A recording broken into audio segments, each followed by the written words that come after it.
오늘 사도행전의 19장의 말씀은 주의 말씀이 힘이 있어 주님이 말씀을 통한 선교와 부흥의 역사가 바울을 통해 시작되는 그 역사를 조명하고 있습니다. 오늘 19장 1절에 보면 아볼로가 고린도에 있을 때 바울이 윗지방으로 다녀 에베소에 와서 어떤 제자들을 만나 에베소에서 비로소 바울의 사역이 열리기 시작하는 거죠. 그런데 에베소에서의 바울의 사역은 그 이전과의 사역과 구별되는 점이 분명히 있습니다.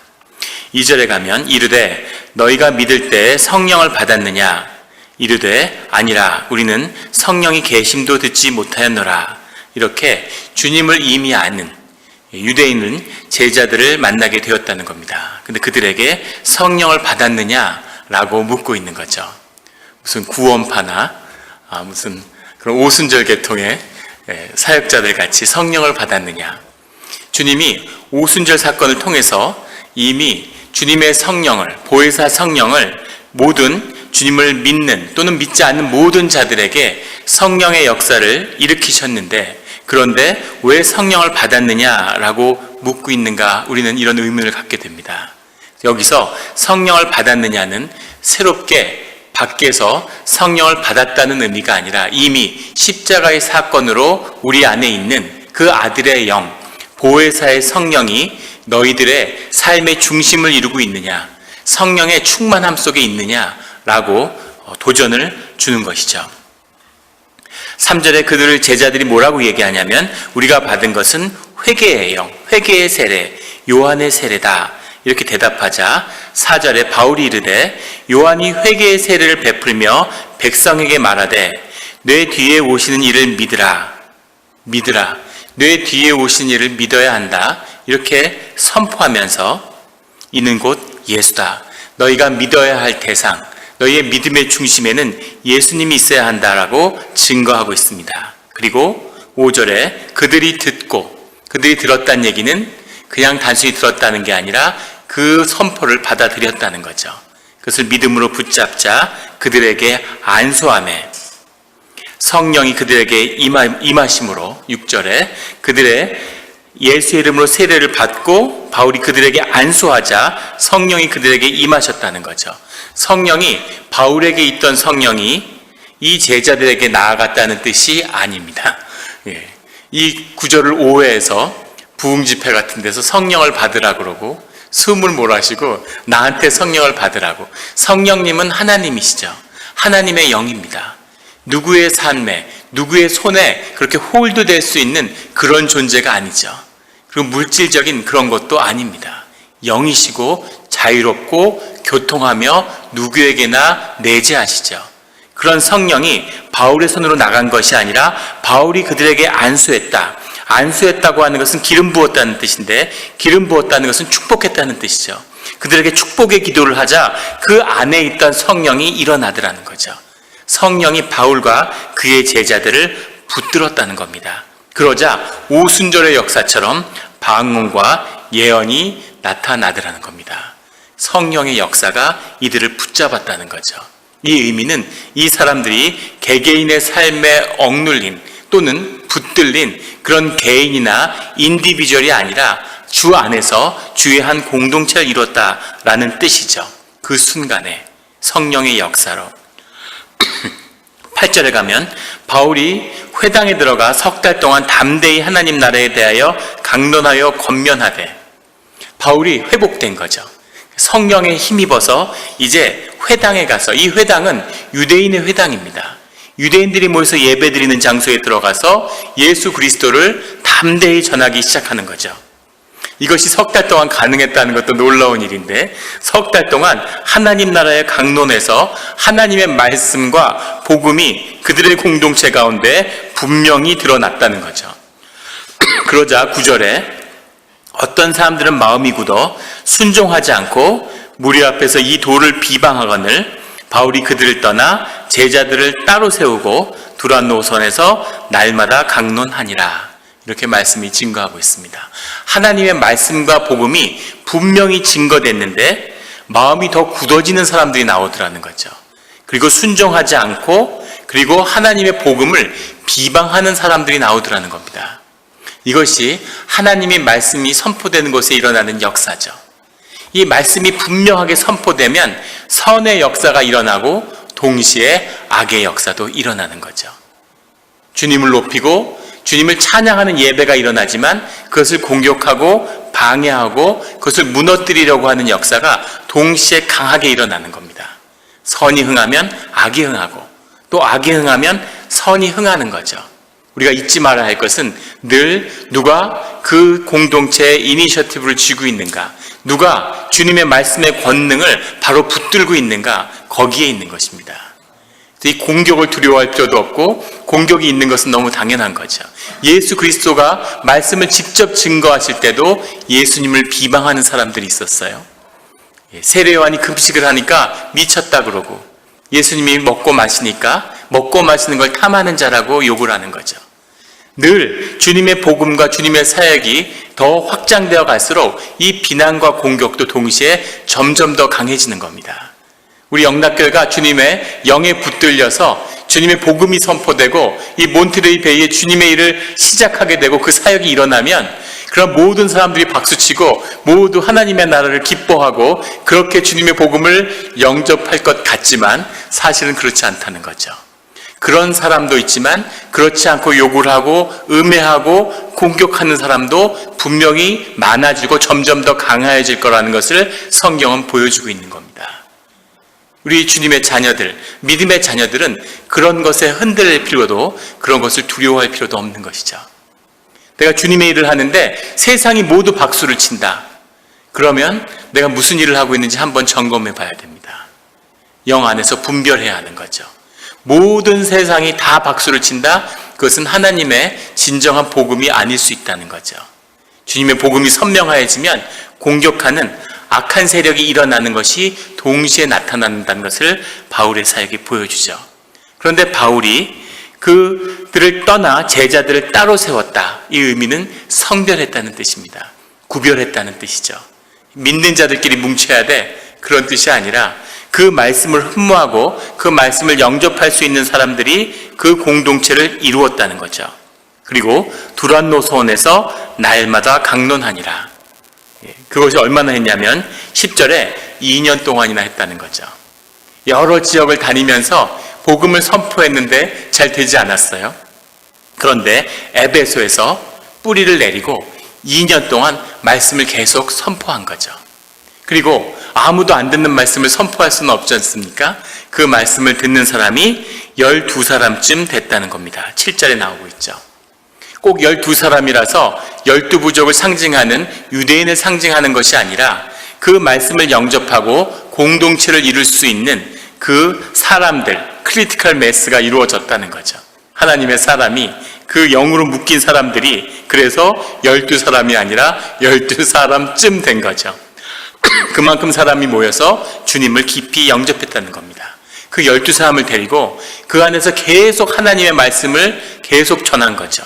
그러자 놀라운 일이 일어나기 시작하는데 하나님의 말씀을 통해서 사역이라는 것이 일어난다는 것을 바울이 기독교 역사에서 아마도 처음으로 예수님 이후 교회가 세워지는 그 토대가 말씀이라는 것을 직접 보여주게 되는 거죠.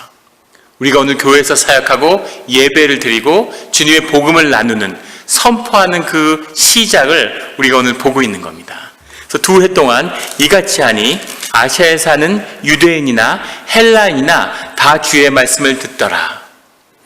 이 아시아에 사는 유대인이나 헬라인이나 이 말씀이 퍼져가는데 우리가 아는 골로새 교회, 라오디게아 교회, 그 루카스 계곡이라고 하는 그 소아시아 지역에 있는, 그리고 그 반대편에 있는 우리가 요한계시록에 나오는 서머나 버가모, 두아디라 이런 교회들이 전부 이때 이 사역으로, 에베소 교회의 사역으로 일어난 그런 교회들이죠. 한 지역에서 말씀을 선포했는데 그 말씀이 능력 가운데 임하니까 교회들이 우후죽순으로 생겨나고 믿음의 공동체가 일어나는 놀라운 일들이 일어난다는 거죠. 이것이 능력의 말씀이고 하나님의 말씀입니다. 이 말씀의 능력이 영락교회에 함께하기를 예수 그리스도의 이름으로 축원합니다. 놀라운 것은 유대인뿐만 아니라 헬라인까지도 주의 말씀을 듣더라는 거죠. 유대인은 하나님을 알고 유대인은 하나님의 복음의 증거 가운데 있으니까 그렇다 쳐도 어떻게 헬라인들이 주의 복음을 이렇게 받아들일 수 있었을까? 이것이 성령의 역사고 오순절의 역사의 비밀인 거죠. 주님이 십자가의 사역으로 주님의 영을 모든 사람들에게 부어줬기 때문에 그 영의 역사 가운데, 인간의 심층 가운데 묶여있는 그 7단계, 그 분석 심리학을 하는 사람들은 사람의 무의식을 7단계로 나누잖아요. 그 묶임을 예수 그리스도가 다 푸신 거죠. 그래서 예수의 그리스도의 이름을 영접하는 가운데, 그 심령 가운데 주님의 복음을 듣는 그 일들이 일어나더라는 겁니다. 근데 더 놀라운 일들이 일어나기 시작하는데 11절에 가면 하나님이 바울의 손으로 놀라운 능력을 행하게 하시니, 바울의 손에 놀라운 능력이 말씀으로만 증거되는 게 아니라 놀라운 능력이 손으로도 증거되기 시작하더라는 겁니다. 그래서 12절에 심지어 손으로 능력이 행했다는 건 그 손을 얹고 기도하니까 귀신도 쫓아내고, 그리고 아픈 사람도 낫게 되고, 이런 놀라운 사역들이 일어나더라는 거죠. 근데 12절에 심지어 사람들이 바울의 몸에서 손수건이나 이 손수건은 유대인들이 흔히 갖고 다니는 목에 수건처럼 두르는, 땀이 많이 나는 지역에 사니까 그 수건을 이렇게 목에 걸고 다녔다고 그래요. 머리에 쓰기도 하고 햇볕을 가리고 땀을 닦는 거죠. 그 손수건이나 앞치마라는 것은 그 돛대, 그 돛을 만드는 일을 이 바울이 했는데, 그때 일을 할 때 입는 그 옷이죠, 앞치마. 그 앞치마를 가져다가 병든 사람에게 얹으면 그 병이 떠나고 악기도 나가더라. 믿어지십니까? 예, 믿으시는군요. 예, 아멘이 나왔습니다. 예, 이것을 기독교의 역사 안에서도 회의하는 사람들이 있는 거죠. 어떻게 바울에게 이런 일이 있을 수가 있어? 그건 예수님도 하지 못했던 일인데, 예수님도 말씀으로 하고 손을 얹어야 하지, 세상에 그 예수님의 몸에 닿기 위해서 옷을 닿은 자는 있었어도 그 옷을 가져다가 얹으니까 병이 낫고 악귀가 떠나고, 어떻게 이런 일이 있을 수가 있었을까? 근데 요한복음 14장 12절에 보면 예수님이 이미 말씀하셨죠. 내가 한 모든 일들을 하고 그보다 더 큰 일도 할 것이라고. 예수 그리스도를 믿으면, 믿음에 대해서 다시 예수님이 말씀하셨는데, 이 바울이 그것을 믿었다는 겁니다. 그 13절에 가면 그 시험 삼아 유대인들이 예수 그리스도의 이름으로 악귀 들린 자들을 쫓기도 했다는 거죠. 14절에 유대의 한 제사장 스게와 7 아들이 있었는데 그들도 이런 일들을 했다는 겁니다. 어떻게 에베소의 제사장이 살 수 있었을까? 직접 이 스게가 제사장은 아니었을 거고 아마 제사장의 자손들이었겠죠. 특별히 제사장이 그룹이었으니까 가진 것이 없고, 그러다 보니까 이제 할 수 있는 일이 마술을 하고 귀신을 쫓는 그런 일들을 하면서 살았던 것이겠죠. 이들이 이 능력, 놀라운 영의 능력을 보고 자신들도 예수의 이름으로 귀신을 쫓으려 했다는 겁니다. 실제 파리 그런 도서관에 보관되어 있는 당시의 파피루스 마법서들이 남아있는데, 거기 보면 예수의 이름으로 귀신을 쫓는 법 같은 것에 대한 주문들이 남아있어요. 예수 그리스도의 이름의 권능이, 심지어 예수를 믿지 않는 자들도 그 이름의 권능을 써서 귀신을 쫓는 일들이 있었다는 거죠. 근데 이 귀신이 나타나서 내가 예수도 알고 바울도 알거니와 너희는 누구냐? 이러면서 두드려 패서 망신을 주는 겁니다. 귀신이 사실 이들이 누군지 알았겠죠. 그런데 너희가 누구냐 하는 것은, 야, 너희들이 함부로 예수 그리스도의 이름을 써? 바울이 쓰는 것도 못마땅한데 내가 너희들한테까지 시달려야 돼? 이런 안갚음이 있는 거죠. 예수 그리스도의 이 말씀의 능력이라는 것은 무엇일까 하는 것을 우리가 보게 되는 겁니다. 여기서 우리가 하나 볼 수 있는 것은 그 능력이 개인 간에 임한 것이 아니라 말씀을 통해서 주님의 임재가 이 공동체 안에 점점 더 강해졌다는 것을 의미하죠. 예수님도 그의 권능을 임하기 전에 그의 공동체를 먼저 이루셨어요. 그 안에 치유가 임하고 상처가 회복되고 수치의 문제가 다뤄지고 삶의 연합이 이루어지고 나니까 주님이 처음 모셨을 때 잔치상에서 같이 먹으면서 사역을 시작하시죠. 끝날 때 마지막에 한 번 또 크게 먹고 끝내시는 겁니다. 먹는 것에서 먹는 것으로 삶의 연합이죠. 그것이 공동체의 비밀입니다. 같이 삶이 통하고 마음이 통하고 영이 통하고 그것을 통해 주님의 역사가 나타나는 거죠. 이것이 공동체의 비밀입니다. 2년 동안 그의 제자들과 같이 말씀을 통해서 계속 하나님의 임재가 커지는 거죠. 그러니까 그 손에 권능이 임하고 하나님의 치유에 놀라운 능력이 임하다 못해 심지어 그 옷에까지도 하나님의 그 옷을 통해서도 역사하는 이런 일들이 일어나더라는 거죠. 귀신들이 예수의 이름을 알 뿐만 아니라 바울의 이름도 아는, 그 바울이 쓰는 예수의 권능에 예수님이 하신 일 이상의 권능이 나타나는 이런 일들이 초대교회에서 나타났다는 겁니다. 근데 우리가 왜 이 능력도 알겠고 말씀의 권능도 알겠고 성령이 임하는 것도 알겠는데 왜 바울에게서 이것이 이렇게 크게 나타났느냐? 바나바나 실라나 베드로가 아니라 왜 바울에게 나타났을까? 이것이 오늘 말씀의 초점인 거죠. 바울에게는 무엇이 있었을까? 예전에 제가 신학교에서 공부를 할 때 그때 지역에 이런 파라처치로 그런 기도하는 모임이 있었습니다. 그것을 인도하는 목사님이 있었는데 아주 훌륭한 목사님이었어요. 지금 한국의 교계를 대표하는 그런 목회자가 되셨죠. 아마 이름을 대면 아는 분도 있을 겁니다.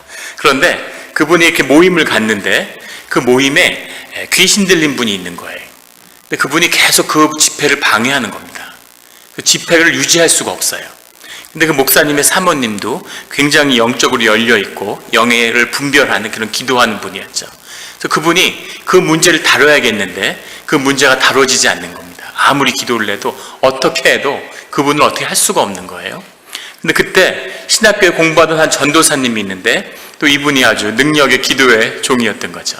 열심히 기도하고 금식하고 능력의 종인데 이 사모님이 도저히 이 모임이 안 되니까 그 전도사님한테 가서 그 모임에 나와서 이 귀신 들린 자의 문제를 좀 해결해 달라고 그렇게 요청을 했어요. 그러니까 그 전도사님이 그 모임에 나온 겁니다. 그러니까 그 귀신 들린 사람이 안 와요. 그래서 이 전도사님이 안 오면 또 나와서 그 집회를 방해하고 나오면 또 안 오고 정말 귀신같이 오는지 안 오는지 아는 거죠. 그래서 그 사모님이 그 전도사님 모시고 그 집으로 찾아갔어요. 집의 문을 다 잠가놓고 LA로 옮겨갔답니다. 그래서 이 마을 지역 자체에 나타나질 않는 거예요. 너무 신기한 거죠. 계속 도망다니는 거예요. 그래서 그것을 맞닥뜨려서 귀신의 이름을 쫓는 걸 보고 싶어서 따라다니는데 조우할 기회가 없는 거죠. 계속 도망가니까. 또 그런 기억도 있습니다. 한 목사님을 아는데 이 캘리포니아 한 지역에 교회가 4개로 나눠졌어요. 하도 싸워가지고 교회가 4동강이 난 겁니다. 그 중에 한 교회 청빙을 받아서 목사님이 가는데 그 4동강 난 중에 한 교회에 이단 목사가 있는 거예요. 그 이단 목사가 품 안에 손도끼를 놓고 다닌다는 겁니다. 그래서 신방을 가면 귀신이 쓰였다 그러면서 항아리도 깨고 의자도 깨고 가구업자들은 좋아하겠죠. 그런 걸 막 부셔버린대요, 도끼로. 그래서 그분이 거길 찾아가는데 제가 두렵지 않으시냐고 염려가 되더라고요. 이단 목사와 대결해야 되는데 도끼를 갖고 다니는 사람한테 도끼로 맞으면 어떡합니까?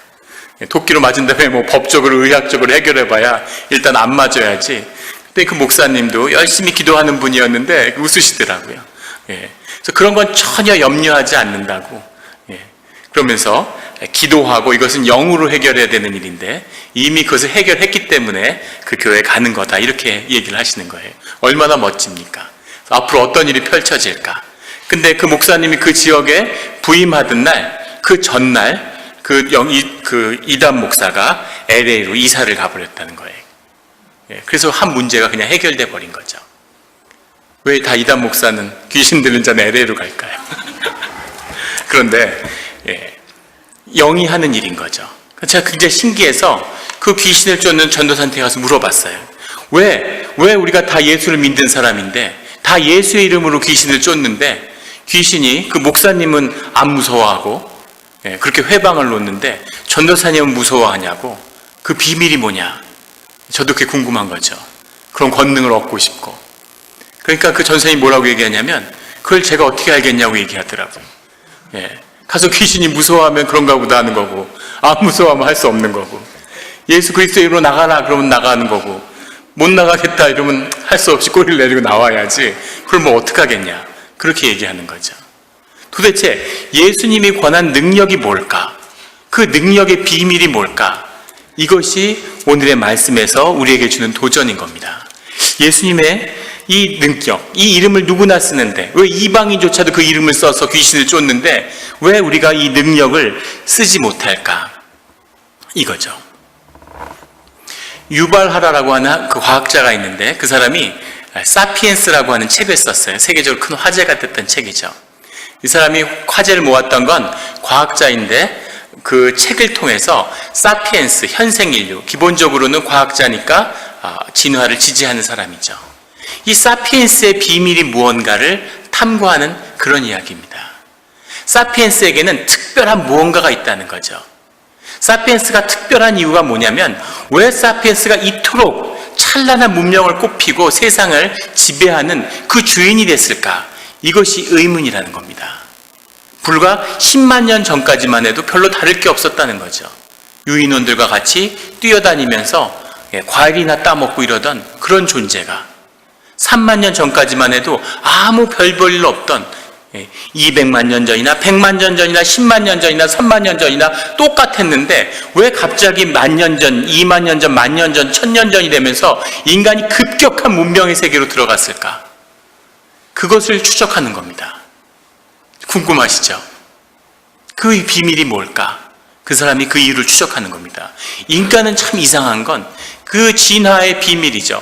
인간이 정말 진화했다면 인간은 왜 그렇게 힘이 약할까? 이 저자가 그 의문을 던지는 거예요. 당연히 던져야 할 의문이죠. 남자가 세상을 지배해 왔습니다.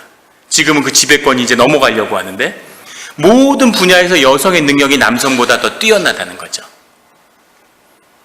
지금 한국의 사법시험도 그렇고 교사시험도 그렇고 의사시험도 그렇고 여성들이 점점 휩쓰는 거죠. 사관학교에 여학생을 못 들어오게 했는데 여학생을 받는 순간부터 지금까지 10수년 동안 수석은 물론이고 1등부터 30등까지 전부 다 여학생들이라는 거예요. 왜 1등부터 30등까지만 여학생일까요? 여학생 정원이 30명이기 때문이죠. 그런데 그렇게 여학생들이 우수하고 여자들이 우수한데 심지어 여자들이 아이를 낳고 아이를 돌보면서 가사노동에 시달리면서 그러면서도 세상의 편견과 그런 모든 것에 시달리면서도 이뤄낸 업적들이죠. 그럴 수 있는 오직 한 가지 이유는 여성의 능력이 남성보다 월등하기 때문이라는 거예요. 인간의 기본적인 능력이 6가지가 있는데 수리 능력, 공간 지각 능력, 언어 능력 이런 그 6가지 능력 모두에서 여자가 남자보다 우월하다는 겁니다. 더 놀라운 건 여자들은 멀티펑션이 된다는 거예요. 2가지, 3가지를 동시에 그 기능을 발휘할 수 있대요. 집에서 다 경험하시는 거잖아요. 와이프들이 전화 받고 친구하고 수다 떨면서 음식도 하고 TV도 틀어놓고 음악도 틀어놓고 청소도 하고 막 얘기하면서 다재다능한 일을 하는데 남자들은 한 가지 일밖에 못하죠. 그래가지고 한 가지 일만 하는 거예요. 얘기하면은 얘기밖에 못해. 그럼 부인이 뭐라 그러는 거죠? 그 얘기하면서 청소 좀 해. 그럼 청소하다가 그릇 깨고, 거기 좀 국 끓이는 것 좀 잘 봐. 이러면 보면서 얘기하다가 솥을 태워 먹고, 욕을 먹고. 남자들이 이렇게 무능한데 어떻게 남자가 세상을 지배했을까요? 그 지배할 수 있었던 오직 한 가지 능력. 그 능력은 여성보다 근육량이 한 30% 많다는 거죠. 힘이 세다는 겁니다. 힘이 세다는 의미가 아무것도 아닌 것 같지만 전쟁을 하면 남자가 최고인 거죠. 싸우는 데 있어서는 절대 여자가 남자를 못 이기는 겁니다. 남자와 여자의 얼굴이 왜 다르게 생겼을까요? 제가 예전에 저희 둘째 누나가 조카를 낳았는데 제 대학생 때 조카가 태어났는데 얼마나 이쁜지 소풍을 따라가느라고 중간고사를 안 봐서 학사경고를 받은 적이 있습니다. 애가 정말 어릴 때 천사 같은 거지. 지금은 30이 넘었는데 왜 어느 순간에 그 천사 같은 아름다움을 다 잊어버리게 되는지 그 이유를 모르겠어요.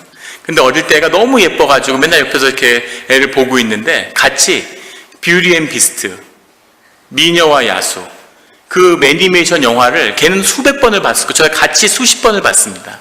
전 한 번 본 영화를 2번 안 보는데 걔하고 옆에 있으면 맨날 그걸 보는 거예요. 그럼 거울을 갖다 놓고 그 다음에 빛을 갖다 놓고 그 대사를 보면서 본인이 그냥 그 뷰티로 완전히 몰입돼가지고 그 대사를 다 따라하면서 보는 거죠.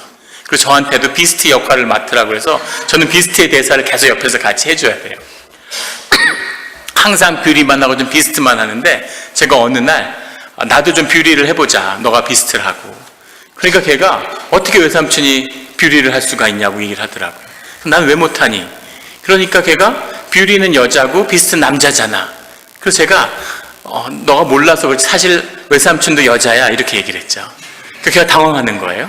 그러면서 여자는 예쁘고 남자는 못생겼잖아 이렇게 얘기를 하더라고요. 그래서 못생긴 여자도 있잖아. 이러니까 얘가 또 여자는 머리가 긴데 삼촌은 머리가 짧잖아 또 이렇게 얘기를 하더라고요. 너희 엄마도 머리가 짧잖아 이렇게 몇 가지 얘기를 하다 보니까 얘가 점점 궁색해지니까 남녀의 성별을 이해하지 못하는 나이잖아요. 나중에 얼굴이 빨개지더니 오빠는 그럼 외삼촌은 그러면 더러운 스네이크야 그러더라고요. 그래서 제가 누나한테 조카한테 더러운 스네이크란 얘기를 들은 외삼촌은 역사상 나밖에 없을 거라고 얘기하니까 여자라고 우기는 외삼촌도 너밖에 없었을 거다 이렇게 얘기를 하더라고요. 외모로 볼 때 그 어린아이도 여자의 얼굴과 남자의 얼굴이 다르다는 걸 아는 거죠. 근데 인간의 얼굴에 이 골격이 많은 거죠. 이 뼈들 왜 이렇게 얼굴에 골격이 심할까? 뭘 보호하기 위해서? 왜 얼굴에 이렇게 뼈들이 많을까요? 옛날의 과학자들은 우리가 아주 단단한 견과류나 이런 것을 그 인류가 먹기 위해서 그래서 얼굴을 지탱하기 위해서 딱딱한 뼈를 만들었다고 그렇게 설명해 왔습니다. 근데 그 설명이 무너진 이유는 여자들은 얼굴이 이렇게 남자들처럼 딱딱하지 않은 거죠. 뼈가 남자들 같지 않은 거예요. 남자하고 여자 얼굴이 근본적으로 다르게 생긴 건 골격 구조가 완전히 다르기 때문이죠. 핵심은 남자의 골격은 왜 이렇게 딱딱한 뼈들로 이루어져 있을까? 왜일까요? 과학자들이 찾은 가장 설득력 있는 설명은 잘 두드려 맞기 위해서라는 겁니다. 두드려 맞아도 얼굴이 깨지거나 부서지지 않도록. 그래서 얼굴에 뼈가 이렇게 많이 생겼다는 거죠. 싸움은 늘 남자들이 하는데 지금 또 싸우면 얼굴을 막 때리잖아요. 얼굴을 웬만큼 두드려 맞아서는 얼굴이 괜찮게 늘 두드려 맞을 준비가 돼 있는 거죠. 믿음이 안 가는 분들은 오늘 수요 집회 이후에 한번 시험해 보시면 얼굴을 웬만큼 맞아도 상관없는 그런 골격을 남자들이 가지고 있는 거예요. 남자들이 늘 싸우기 때문에 힘이 있기 때문에 세상을 다스린 거죠. 늘 전쟁이 나고 남자의 가치가 올라가고 사자 때를 보십시오. 암놈들이 다 하잖아요. 사자 때 누워서 낮잠 만져요. 순놈은 암놈들이 잡아오면 갑자기 일어나서 막 승질내면서 먹고 또 자고. 그런 순놈을 왜 쫓아내버리지 않고 암놈들이 데리고 살까? 이유가 뭘까요? 전쟁이 나기 때문이죠. 다른 사자 때와 싸움이 붙을 때 숫사자가 진가를 발휘하는 거죠. 갈기를 휘날리면서 막 앞발로 때리고 얼굴을 치고받으며 싸우는 거죠. 이것이 남자의 역할입니다. 그렇다면 진화를 했으면 힘이 센 사람이 이렇게 힘 하나 가지고 남자가 이렇게 세상을 지배했는데 이렇게 뛰어난 지능을 가지고도 왜 인간의 힘이 점점 세지는 방향으로 진화하지 않았겠냐는 거죠. 인간의 힘이 얼마나 약하냐면 100kg가 넘는 UFC의 무슨 이런 헤비급 선수도 40kg짜리 침팬치 암놈하고 붙어도 순식간에 죽임을 당한다는 거예요. 모든 뼈를 또각또각 다 부실 수 있답니다. 침팬치가. 우리가 타잔을 봐서 침팬치를 우습게 하지만 그 어떤 침팬지를 인간한테 이긴다는 거죠. 이렇게 인간이 약한데 어떻게 인간이 이렇게 세상을 완벽하게 지배할 수 있게 됐을까? 이 유발하라고 하는 이 사피엔스의 저자는 이것이 3만 년 전에 나타난 한 사건에서 비롯됐다 이렇게 보여줍니다. 그 사람이 보여주는 증거는 한 석상인데 이 청동 같은 걸로 만든 상인데 몸은 사람이고 얼굴은 사자인 거예요. 3만 년 전에 종교에 대한 예식에 대한 그림이 벽화에 처음 나타나게 되는데 그 벽화가 보여주는 것은 뭐냐면 인간들이 보이지 않는 것을 믿기 시작한 시점이 3만 년 전이었다는 거죠.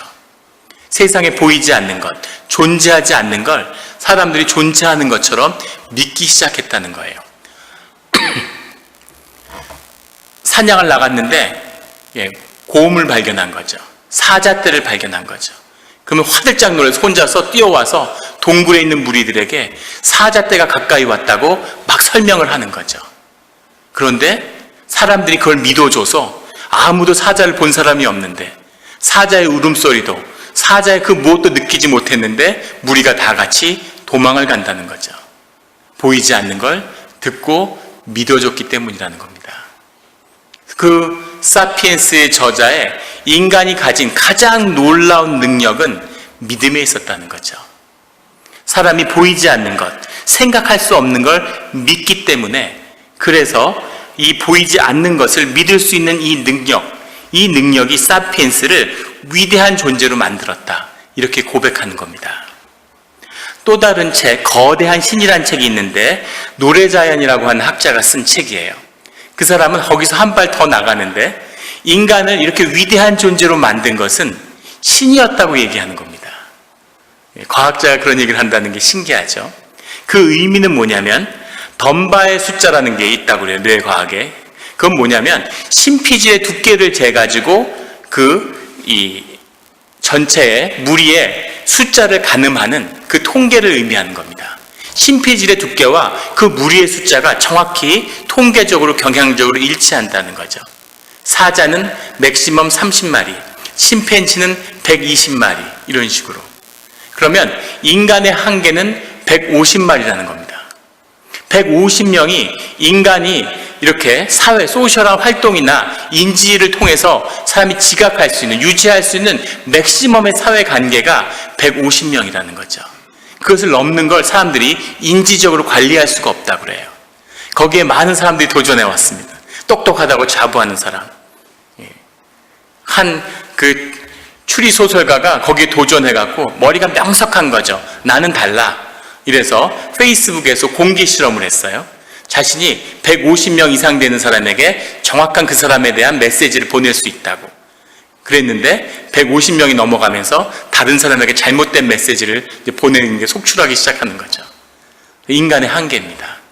그래서 150명만 있으면 인간은 천국처럼 살 수 있는 거죠. 맥시멈이 150명이니까. 150명이 맥시멈인데 그것이 모든 종의 능력의 한계라는 거죠. 사자가 아무리 막강해 보여도 30마리가 한계인 거죠. 만년 전에 검치호랑이라는 게 살았는데, 영화 보면 아실 거예요. 다큐멘터리 같은데 이 송곳니가 이렇게 나와가지고 사자보다 2배 가까이 컸던 무시무시한 짐승이죠. 사자와 동시대에 살았는데 사자는 살아남았는데 검치호랑이는 멸종했어요. 덩치가 힘이 파워인데 왜 검치호랑이가 사자한테 도태됐을까? 아프리카 밀림에서, 초원에서. 그것을 사자들은 무리를 이루기 때문에 무리의 힘이라는 거죠. 세렝게티 초원에 사자가 300마리 살고 그 다음에 하이에나가 7,000마리 사는데 사람들은 사자가 훨씬 셀 것 같지만 아무 다른 종이 다 없고 딱 2종만 초원에 살면은 순식간에 사자가 멸종당한다는 겁니다. 하이에나는 암놈들이 이끌기 때문에 수백 마리의 떼를 만든다는 거죠. 그런데 사자는 기껏해야 순놈이 중심이기 때문에 10몇 마리의 떼밖에 못 만드는 거죠. 이것이 종의 분명한 한계입니다. 그런데 인간이 그걸 넘어선 거죠. 인간이 150명이 아니라 15,000명, 15만 명, 150만 명, 1,500만 명, 몇억 명도 하나로 묶을 수 있는 거죠. 인간은 어떻게 그런 협력과 유대를 맺을 수 있었을까? 그것이 종교의 신 때문이었다는 겁니다. 신을 믿기 때문에, 신이 그 중심에 있기 때문에 신 안에서 연합할 수 있었다는 거죠. 이것이 인간을 만드는 그 능력의 비밀이었다는 겁니다. 믿음의 힘. 믿음이라고 하는 것을 우리는 내가 믿고 내 신앙을 지키고 믿음을 더하여 주시옵소서. 믿음 속에는 우리가 알 수 없는 어마어마한 능력이 숨어 있다는 거죠. 사람이 믿음을 통해서 인간이 여기까지 우리 영속에 숨겨있는 능력이 도대체 얼마나 큰 것일까요? 인간의 종의 한계가 인간이 10,000년 전, 10만 년 전의 인간과 얼마나 달라졌을까요? 우리의 육체와 우리의 뇌의 크기와 우리의 심피질의 두께가 얼마나 달라졌을까요? 똑같습니다. 그런데 삶이 연합해서 영이 열리니까 상상할 수 없는, 무서워서 도망다니던 곰하고 소랑이를 동물 우리에 놓고 구경하는 아이들이 이런 문명을 일궈낸 거죠. 이것뿐이겠습니까? 영에 숨어있는 이 비밀. 불과 12명의 제자들과 2년 동안 성경 공부를 했을 뿐인데, 그런데 이 초대 교회의 역사가 이 기독교의 역사 가운데 나타난 거죠. 놀라운 신비가 속출하는 겁니다.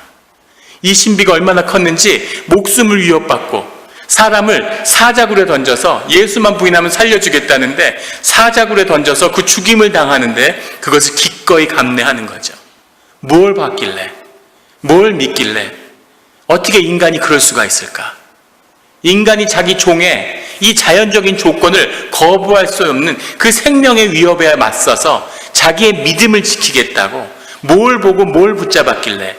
믿음은 이런 것입니다. 믿음이 우리를 붙잡고 공동체가 한 믿음 가운데 하나가 될 때 그 성령의 역사라는 것은 바울이 보여준 놀라운 영의 역사죠. 놀라운 믿음입니다.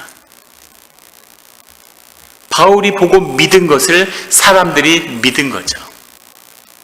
그 믿음이 진정 바울을 사로잡고 바울이 본 것이 진정 바울의 참된 진실이고 현실이기 때문에 그 진실 안에서 사람들이 바울의 삶과 연합하고 하나가 된 거죠. 이것이 교회의 역사입니다. 우리 가운데 우리가 하나가 될 수 있다면, 우리가 마음의 벽을 허물 수 있다면, 우리가 마음속에 있는 수치를 넘어설 수 있다면, 우리가 나뭇잎 치마를 걷어버리고 정말 영을 이룰 수 있다면, 하나의 에덴 동산을 만들 수만 있다면, 우리가 믿음으로 우리가 보이지 않는 걸 같이 볼 수만 있다면 우리 가운데 어떤 역사가 열리겠습니까? 영이 하나 되고 영의 본질이 하나라는 걸 모든 종교가 알죠. 수박의 껍데기만 핥아도 세상의 역사가 변하는 겁니다. 그런데 수박을 정말 깨서 그 안에 있는, 그 수박 안에 있는 그 과일을 먹는 그런 역사가 일어난다면 무슨 일이 일어날 수 있을지를 오늘 바울이 보여주는 거죠. 이렇게 주님을 만날 때마다 주님을 믿음으로 보이지 않지만 붙잡을 수 없지만 그 믿음으로 영으로 들어가는 일이 벌어질 때마다 역사가 요동을 치고 변화하는 것입니다. 이 일을 우리 영락교회에서 이룰 수 있겠습니까? 이 일이 오늘 우리에게서 이루어질 수 있겠습니까? 주님이 저는 그 일을 이루어 주시리라 믿습니다. 그것을 위해 부름받았고 그것을 위해서 기도하고 그것을 위해 나아가는 거죠. 우리가 축복받고 우리 가운데 생명이 함께하는 것은 당연한 거죠.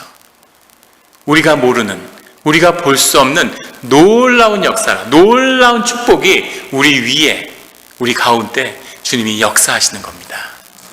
그런 것을 기대하고 마음이 뛰고 그것을 미리 보고 기뻐하고 그것을 붙잡고 믿음으로 나아가는 그것이 우리의 신앙이고 우리의 고백이고 우리가 믿는 예수 그리스도의 역사죠.